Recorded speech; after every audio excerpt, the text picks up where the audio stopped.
आश्रय शेल्टर्ड किसी जीव जंतु का वह परिवेश आश्रय या आवास कहलाता है जिसमें वह निवास करता है। आवास का शाब्दिक अर्थ वास स्थान होता है। भिन्न भिन्न जीवों का आश्रय स्थल भिन्न भिन्न होता है।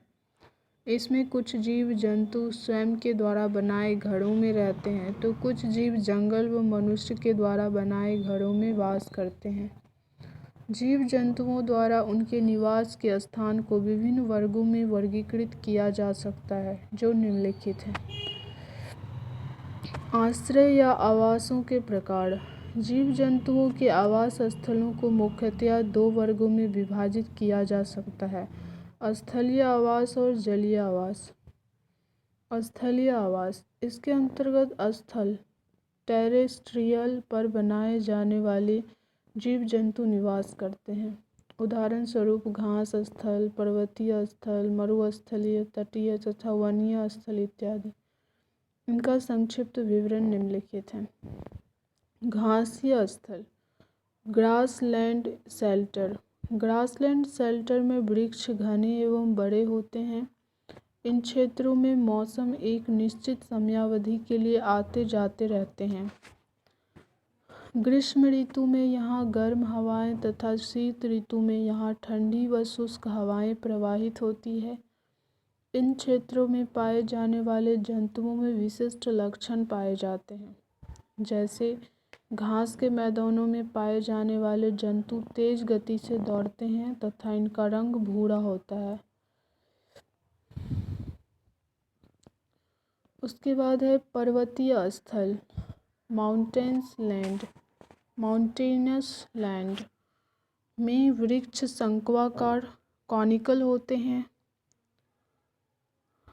जिनकी शाखाएं तिरछी होती है क्योंकि इन क्षेत्रों में हिमपात होता है तथा हवाएं तेजी से चलती है। पर्वतीय व ठंडे प्रदेशों में रहने वाले जंतुओं की चमड़ी मोटी होती है। इन जंतुओं के खूर मजबूत एवं बड़े होते हैं जिससे ये आसानी से ढालों पर दौड़ पाते हैं। उसके बाद है जलीय आवास एक्वेटिक शेल्टर। जलीय आवास में तालाब, झील व समुद्र इत्यादि सम्मिलित होते हैं। इसके अंतर्गत कुछ विशिष्ट जलीय जीवों एवं वनस्पतियों को शामिल किया जाता है जो जल के तलीय भागों में निवास करते हैं या जलीय भाग में तैरते हैं। इनका विवरण है। समुद्र ओशियन में रहने वाले जीव जंतु लवणीय जल में वास करते हैं जो सांस लेने के लिए जल में घुलित ऑक्सीजन का उपयोग करते हैं। समुद्री जल में रहने वाले जीवों की कुछ विशेष संरचना होती है, जैसे इन जीवों की शारीरिक संरचना धारा रेखीय होती है ताकि वे जल के अंदर तेजी से गति कर सकें। तालाब एवं झील पॉन्ड एंड लेक में पाए जाने वाले पौधों की जड़ें जलाशय के नीचे मिट्टी में स्थिर रहती है। इन पौधों का तना लंबा, खोखला एवं हल्का होता है जिससे ये पौधे पोषक तत्वों का अवशोषण करते हैं। जलीय पौधों की पत्तियां संकरी व लंबी होती है तथा तने स्पंजी होते हैं। इन जलीय जीवों का शरीर ऐसा होता है कि वे आसानी से तैर सके। इनमें सांस लेने के लिए गिल गलफड़ा भी होते हैं। मछलियां गलफड़े के सहारे श्वसन क्रिया करती है। जीव जंतु एवं उनके आश्रय स्थल। वातावरण में विभिन्न प्रकार के जीव जंतु पाए जाते हैं जो विभिन्न प्रकार के आवासों में रहते हैं जिनका विवरण निम्नलिखित है। स्थल एवं जंगल में रहने वाले जीव गाय, भैंस, कुत्ता, बिल्ली, गधा, घोड़ा, शेर, हाथी, हिरण, गैंडा, बाघ, मोर, चिंपैंजी आदि। पानी में रहने वाले जीव सांप, मछली, मेढक, मगरमच्छ, कछुआ आदि। पेड़ पर रहने वाले जीव बंदर, पांडा, स्लॉथ, लंगूर, पक्षी आदि। जमीन के अंदर रहने वाले जीव चूहा, सांप, चींटी, खरगोश, केंचुआ, बिच्छू आदि। उभयचर एम्फीबियनास स्थल एवं जल दोनों पे रहने वाले जैसे जीव सांप, मेढक, मगरमच्छ आदि। कुछ प्रमुख जीव एवं उनके रहने का स्थान, जैसे शेर, आश्रय मांद, शेर मांद में रहता है। घोड़ा, अस्तबल, गधा, अस्तबल, कुत्ता, कुक्कुरशाला, गाय, बैल, साइबान, बकरी, बाड़ा, बिल्ली, पिंजरा, चूहा, बील, सांप, बील, भेड़, बाड़ा, पक्षी, घोंसला, मनुष्य, घर, हाथी, जंगल, सूअर, सुकरशाला, जेबरा, जंगल, मुर्गी या मुर्गा, दरबा, खरगोश, बील। कुछ सूक्ष्म कीड़े मकोड़े, जीव जंतु एवं उनके आश्रय स्थल, मकड़ी, जाला, मकड़ी आश्रय है जाला, समूह में रहते हैं। हाँ। चींटी, बील, चींटी बील में रहती है, ये भी समूह में रहती है। मधुमक्खी छत्ता बना के रहती है, ये भी समूह में रहती है। दीमक पेड़ के तनों में रहता है, ये भी समूह में ही रहता है। ततैया, ततैया भी छत्ता बना के रहता है, ये भी समूह में रहता है। बिच्छू, बिच्छू छत्ता, बिच्छू किस में रहता है? बिल में रहता है। बिच्छू नहीं, बिच्छू क्या दिया हुआ? कुछ नहीं दिया हुआ है, ये समूह में नहीं रहता है। मिट्टी बिच्छू सब में भी घुसल रहता है, समूह में सब जगह रहता है। केचुआ, ये बिल में रहता है, मिट्टी के अंदर। बिच्छू तो ये भी समूह में नहीं रहता। सड़ा हुआ लकड़ी जो रहता है उसके खोखला के बीच में जब वो फाटता है ना पुराना लकड़ी को, तो उससे भी निकलता है बिच्छू, मोटा मोटा। और पुराना घर सब में भी पहले वाला में रहता था, अब तो ये सब में थोड़े मिलेगा ना। हम एक दिन नहा रहे थे तो निकल गया था, पानी पड़ा उधर से साड़ी में, मेरा उधर साड़ी नीचे रखा हुआ था, घर से निकल के साड़ी में। रजत मछली, सिल्वर फिश एक कीड़ा है, इसलिए रजत मछली को छोड़कर अन्य सारी मछलियाँ जल में रहती है। ऑक्टोपस, व्हेल, समुद्री गाय, स्टारफिश, विद्युत किरण एवं डॉगफिश आदि समुद्री जल में पाई जाती है। रजत मछली जो है, सिल्वर फिश जिसको बोलते हैं, एक कीड़ा है, ये मछली नहीं है, और इसलिए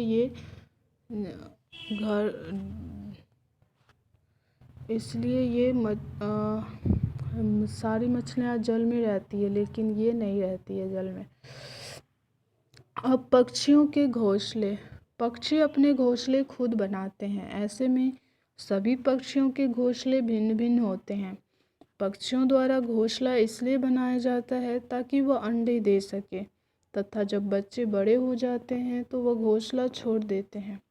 पक्षियों के घोंसले, नेस्ट ऑफ बर्ड्स से संबंधित कुछ तथ्य निम्नलिखित हैं।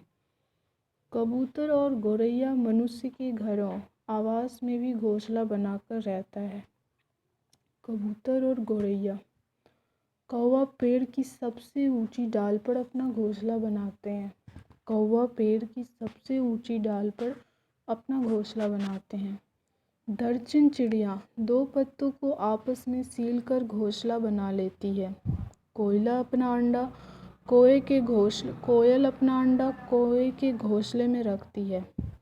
कलचरी पक्षी अपना घोंसला जमीन पर विभिन्न पत्थरों के बीच बनाती है।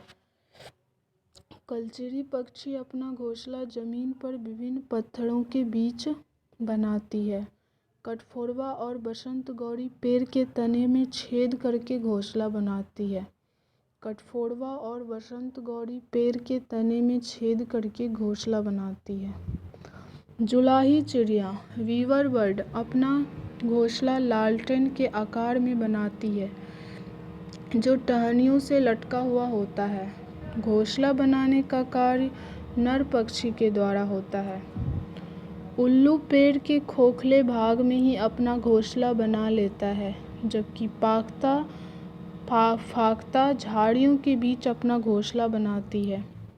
चील सबसे ऊंचे पेड़ पर घोंसला बनाता है, जिसका आकार 4-5 फीट ऊंचा होता है। चील अपने घोंसले का इस्तेमाल कई सालों तक करता है। गिद्ध अपना घोंसला सुनसान स्थानों में, पैरों पर, चट्टानों की दरारों में तथा चील के छोड़े हुए घोंसलों में बनाता है। मोरनी अपना घोंसला झाड़ियों एवं पेड़ों की नीची डालियों पर बनाती है। मादा शुतुरमुर्ग जमीन को थोड़ा सा खोदकर उसमें अपना घोंसला बनाती है तथा अंडे देती है। मनुष्य का आवास। मनुष्य के आवासों ह्यूमन शेल्टर का स्वरूप समय के साथ परिवर्तित होता रहता है। कभी वह मिट्टी के घरों में रहता है तो वह कभी पक्के घरों में जो ईंटों से बना होता है। सामान्य रूप से मानवीय आवास दो प्रकार के होते हैं, अस्थायी आवास और अस्थायी आवास। अस्थायी आवास परमानेंट शेल्टर। अस्थायी आवास आवास का वह रूप होता है जिसमें मनुष्य निरंतर एवं अस्थायी रूप में निवास करते हैं। जीव जंतुओं के भी अस्थायी निवास होते हैं, जैसे जंगली जीव जंतुओं के लिए जंगल ही अस्थायी निवास स्थान है। घर मनुष्य का अस्थायी आवास स्थल होता है। अस्थायी आवास टेम्परेरी शेल्टर। अस्थायी आवास से तात्पर्य ऐसे आवास से हैं जिसमें मनुष्य व जीव जंतु कुछ समय के लिए निवास करते हैं और कुछ दिनों बाद उन्हें छोड़कर चले जाते हैं। तंबू और टेंट आदि मनुष्य के अस्थायी आवास के उदाहरण हैं। आवास निर्माण को प्रभावित करने वाले कारक। किसी विशेष स्थान के आवास वहाँ की विभिन्न परिस्थितियों द्वारा प्रभावित होते हैं जो निम्नलिखित हैं। स्थान की भौगोलिक स्थिति। आवास स्थल समतल जगह पर है या पहाड़ी स्थान पर, शहर में या गांव में, इससे आवास निर्माण प्रभावित होता है। विशेष स्थान की जलवायु। उस विशेष स्थान पर वर्षा अधिक होती है या कम, गर्मी अधिक पड़ती है या कम, तथा किसी स्थान पर शीतकालीन अवधि कितनी होती है, इससे भी आवास निर्माण प्रभावित होते हैं। व्यक्ति की सामाजिक स्थिति। व्यक्ति की सामाजिक तथा आर्थिक स्थिति उसके आवास को प्रभावित करती है। विशेष स्थान पर उपलब्ध निर्माण सामग्री। जिस विशेष स्थान पर जिस प्रकार की निर्माण सामग्री उपलब्ध होती है वहाँ आवास निर्माण में उसकी अधिकता अवश्य दिखती है। देखिए ना उल्फी कहाँ गया जी, सब साला। विभिन्न प्रकार के घर। विभिन्न प्रकार के घर। मिट्टी के घर। मिट्टी के घर टैच्ड हाउस। टैच्ड हाउस ग्रामीण क्षेत्रों विशेषकर गाँव में देखने को मिलते हैं। ये वैसे क्षेत्रों में अधिक देखने को मिलते हैं जहाँ गर्मी अधिक पड़ती है, जैसे राजस्थान, उत्तर प्रदेश, बिहार आदि। इनके कुछ विशेष लक्षण हैं जो निम्नलिखित हैं। गर्मी अंदर न जा सके इसलिए इन घरों की दीवारें मोटी होती है। इन घरों को समय समय पर लीपा जाता है ताकि मिट्टी टूटे नहीं तथा इन घरों में कीड़े न आए, इसके लिए इनको गोबर से भी लीपा जाता है।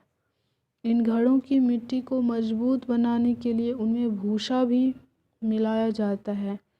इनकी छतों को झाड़ियों आदि से बनाया जाता है जिसमें नीम या कीकर की लकड़ी का प्रयोग अधिक किया जाता है। ये इसलिए क्योंकि इसमें कीड़े नहीं लगते हैं। लकड़ी या पत्थर के घर। इस प्रकार के घरों का निर्माण प्रायः पहाड़ी क्षेत्रों में देखने को मिलता है जहाँ अधिक बारिश भी होती है और बर्फ़ भी पड़ती है। इस प्रकार के घर जम्मू कश्मीर, हिमाचल प्रदेश आदि में देखने को मिलते हैं। इनके कुछ विशेष लक्षण अग्रलिखित हैं। लकड़ी या पत्थर के घर जम्मू कश्मीर, हिमाचल प्रदेश।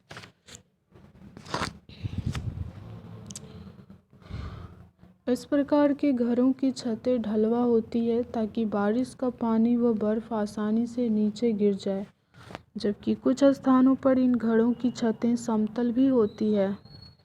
पत्थर के घरों की पुताई चूने से की जाती है ताकि इनका बचाव कीड़ों से किया जा सके। ऐसे घर एक मंजिले व दो मंजिले दोनों होते हैं। लद्दाख के लोग अपने घरों के निचले हिस्से में पालतू जानवरों व सामानों आदि को रखते हैं। ये लोग अपने घरों की छत का उपयोग फसल आदि को सुखाने के लिए भी करते हैं।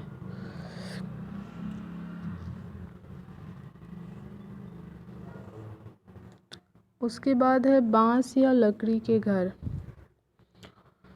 ये घर उन क्षेत्रों में बनाए जाते हैं जहाँ वर्षा की लकड़ी या पत्थर के घर, और यहाँ पे बांस या लकड़ी के घर। ये घर उन क्षेत्रों में बनाए जाते हैं जहाँ वर्षा की मात्रा अधिक होती है। भारत के असम क्षेत्र में इस प्रकार के घर पाए जाते हैं। ये घर ज़मीन से 10 से 15 फुट की ऊंचाई पर बनाए जाते हैं। इनके खंभे मजबूत होते हैं ताकि बाढ़ आने पर इन घरों को कोई नुकसान न होने पाए। बर्फ़ के घर या इग्लू। बर्फीले क्षेत्रों में बर्फ़ के बड़े बड़े टुकड़ों को जोड़कर इस प्रकार के घर बनाए जाते हैं, जिसे इग्लू कहा जाता है। ये घर गुंबद के आकार के होते हैं। इनका प्रवेश द्वार बहुत छोटा होता है, जिससे बर्फीली हवाएं इसमें प्रवेश नहीं करती। यह एस्किमो शिकारियों का अस्थायी निवास होता है। एस्किमो शिकारियों का अस्थायी निवास होता है। उसके बाद है हाउस बोट। यह लकड़ी से निर्मित घर होता है जो सदा पानी के ऊपर तैरता रहता है। ये पर्यटकों के लिए खासकर बनाए जाते हैं। इस प्रकार के घर कश्मीर और केरल में देखने को मिलते हैं। इसकी लंबाई 80 फुट तक होती है। कश्मीरी हाउस बोट की कुछ विशेषताएं होती है, जैसे कि इनकी छतों पर लकड़ी की नक्काशी की गई होती है, जिनको ख़त्म बंद कहा जाता है। डोंगे। ये कश्मीर में पाए जाने वाले नक्काशी रहित हाउस बोट होते हैं। इसमें भिन्न भिन्न कमरे होते हैं जिसमें वहाँ के स्थानीय लोग निवास करते हैं। टेंट यह अस्थायी निवास का एक रूप है जिसका निर्माण भिन्न भिन्न क्षेत्रों में भिन्न भिन्न वस्तुओं के द्वारा होता है। जैसे शहरों में गरीब वर्ग प्लास्टिक का टेंट लगाते हैं, तो कहीं यह कपड़ों से बने होते हैं। लद्दाख की चांगपा जनजाति के लोग याक के बालों की पट्टियों से टेंट बनाते हैं, जिसे रेबो कहा जाता है। पर्वतारोहियों के टेंट 2 तह वाले होते हैं जो प्लास्टिक की शीट से बने होते हैं ताकि ठंड से बचाव हो सके। लद्दाख की चांगपा जनजाति के लोग याक के बालों की पट्टियों से टेंट बनाते हैं, जिसे रेबो कहा जाता है। लद्दाख की चांगपा जनजाति के लोग याक के बालों की पट्टियों से टेंट बनाते हैं, जिसे रेबो कहा जाता है। पर्वतारोहियों के टेंट 2 तह वाले होते हैं जो प्लास्टिक की शीट से बने होते हैं ताकि ठंड से बचाव हो सके। ईंट के मकान या ऊंची इमारतें। इस प्रकार के घर या आवास समतल मैदानी क्षेत्रों में मिलते हैं जो एक मंजिला से लेकर बहुमंजिली तक होते हैं। भारत के मैदानी क्षेत्रों में इस प्रकार के घर बहुतायत में पाए जाते हैं। ऊंची इमारतें प्रायः बड़े बड़े शहरों में मिलती हैं। हवेली, किले या महल। प्राचीन व मध्यकालीन ऐतिहासिक काल में राजा, महाराजाओं, जमींदार व विशेष धनी वर्गों के द्वारा ऐसे आवासों का निर्माण किया जाता था, परंतु वर्तमान समय में कुछ विशेष संपन्न वर्गों के द्वारा ही अब ऐसे आवास बनाए जाते हैं। इसके कुछ विशेष लक्षण होते हैं जो निम्नलिखित हैं। इनका आकार बहुत बड़ा होता है जो कई भागों में विभाजित होता है। इनमें पत्थरों और लकड़ियों का बहुत ज़्यादा उपयोग होता है। इनकी छतों में, दीवारों पर, खंभों पर तथा दरवाजों पर खूबसूरत नक्काशियाँ की गई होती है। ऋतु प्रवास। विभिन्न लोगों व समुदायों द्वारा मौसम के अनुकूल स्थानांतरण अथवा मौसमी आवागमन को ऋतु प्रवास कहा जाता है। पर्वतीय क्षेत्रों में निवास करने वाली कुछ विशेष जनजातियों में आज भी ऋतु प्रवास प्रचलित है। मौसमी स्थानांतरण से लोग अस्थायी बस्तियों में निवास करते हैं। रैन बसेरा ऐसे लोगों का आश्रय स्थल होता है जो बेघर होते हैं। रैन बसेरों का संचालन प्रायः स्वयंसेवी संगठनों द्वारा किया जाता है। रैन बसेरों में उन्हें निःशुल्क बिस्तर की सुविधाएं उपलब्ध होती है।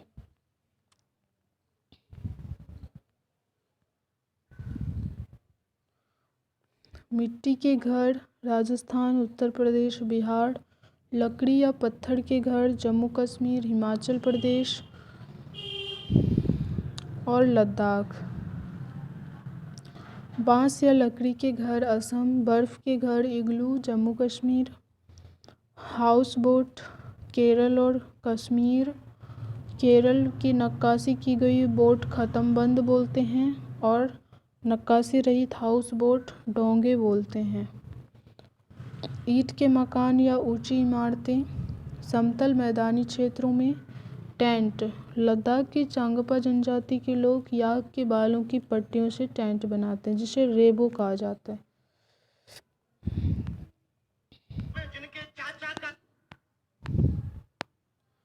फर्स्ट क्वेश्चन, कौन सा कथन सही है? जीव जंतु स्वयं के द्वारा बनाए घरों में रहते हैं। सभी जीव जंतुओं के आवास समान ही होते हैं। जीवों का आश्रय स्थल भिन्न भिन्न नहीं होता। उपरोक्त सभी जीव जंतु स्वयं के द्वारा बनाए घरों में रहते हैं। सभी जीव जंतुओं के आवास समान ही होते हैं। जीवों का आश्रय स्थल भिन्न भिन्न नहीं होता। इसका एक हो जाएगा सही, एक का एक सही है। सभी जीव जंतु जो है स्वयं के द्वारा बनाए घरों में रहते हैं। कौन सा युग्म अन्य से भिन्न हो? गाय, भैंस, हिरण, गैंडा, शेर, हाथी, बाघ, चिंपैंजी। ठीक है, हिरण, गैंडा। मेरे ख्याल से हिरण और गैंडा नहीं हो। अन्य से भिन्न है शेर, हाथी, हिरण, गैंडा और बाघ, चिंपैंजी। ये सब सारे जंगल में पाए जाते हैं जबकि गाय भैंस नहीं पाए जाते। तो गाय भैंस अलग है।